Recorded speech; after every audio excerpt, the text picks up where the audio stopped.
I'm going to go with Folarin Balogun just because he's the hot hand right now. Listen, I felt that Flo had a coming out party at the Copa America against Panama, a very tidy, sick left-footed finish.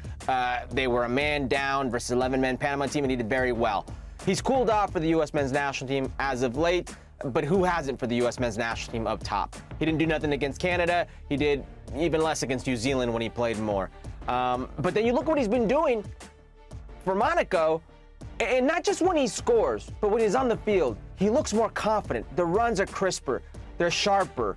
His finishing, it's hitting the target. He's already got 2 back-to-back goals in back-to-back games. That doesn't sound like a lot, but last season he had 7. He had 7 in league play all season. So he's on the up right now. And number 2, I'm going to go with Josh Sargent. Now, Josh Sargent is an interesting case because Josh Sargent, it's only 7 games into the championship season, and he's got 2 goals, not a lot, 7 games though, and 3 assists. He's just a more complete 9 out of everybody. He's the most talented 9, and I won't stop saying this. If it was talent alone, he'd be number 1. He's really that talented for me. He's the most talented 9 you have in this pool. And a guy that's hit double-digit goals, 2 years running in the championship? It looks like he's going to do it for a 3rd season now with Norwich. Here's the problem. We've not seen him with the U.S. men's national team since World Cup 2022 in Qatar. That's how long it's been. It's been 2 years since you've seen this man with the national team. I want to see him, and I've got number 2, just pure curiosity, because I think if you could equate what he does at the club level, at the national team level, it's going to give Pochettino some problems, some headaches here, if you will, good headaches. And number 3, I'm going with Ricardo Pepi. And Ricardo Pepi, it's not just recency bias. It's not just because he's coming off a brace.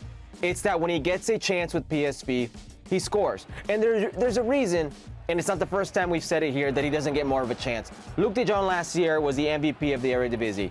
This year, he's got 5 goals, 4 assists in all comps. He obviously played this game because they've got an eye to the midweek Champions League, fixture. But when he plays, he scores. Peter Bosz, not playing him, but he understands why he's not playing him. With the U.S. men's national team, last year, 2023, he scored 7 goals. 7 goals for the U.S. men's national team. So, and the majority of those were off the bench, so he could be of use to you. The problem is in 2024, already 7 games, 0 goals. So he needs to get back on track. But just strictly off of age, 21 years of age, PSV scoring goals, and what he can do for you off the bench, because he's got a little bit of a track record with the U.S. men's national team. I have him number 3. And unfortunately, I've got to leave off a guy that was red hot not too long ago for the U.S. men's national team for Coventry City. And I'm going to tell you why I'm going to leave him on.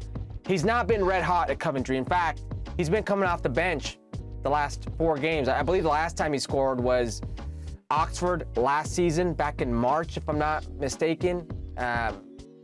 And for the U.S. men's national team, he's not exactly covering himself in glory in this last window. And that's not his fault, because I don't think any striker actually did.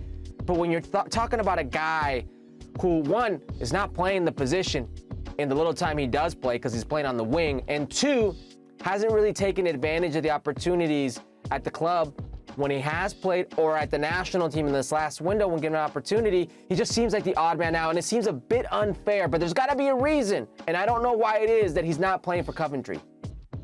So quick note on Haji Wright. He does have a couple goals, but they came back in August. It was August 16th that he scored a brace. Hasn't scored for club since then, so it has been some time. I'm not going to disagree with your, your order here, 1 through 4. The one thing I would disagree with, or maybe challenge you on, is the idea that somebody will be left out. We've seen Greg Berhalter take all 4 of these guys on a roster before, or at least take 4 strikers before. These are a couple friendly games. You're going to have 20, you could take 26 players. So why couldn't you take all 4? And actually, Herc, I would argue that you have to take all 4, because we mentioned this, or at least I talked about it. I remember when Emma Hayes took over the women's team, one of her number 1 priorities, one of her biggest problems, question marks, was what to do with the number 9.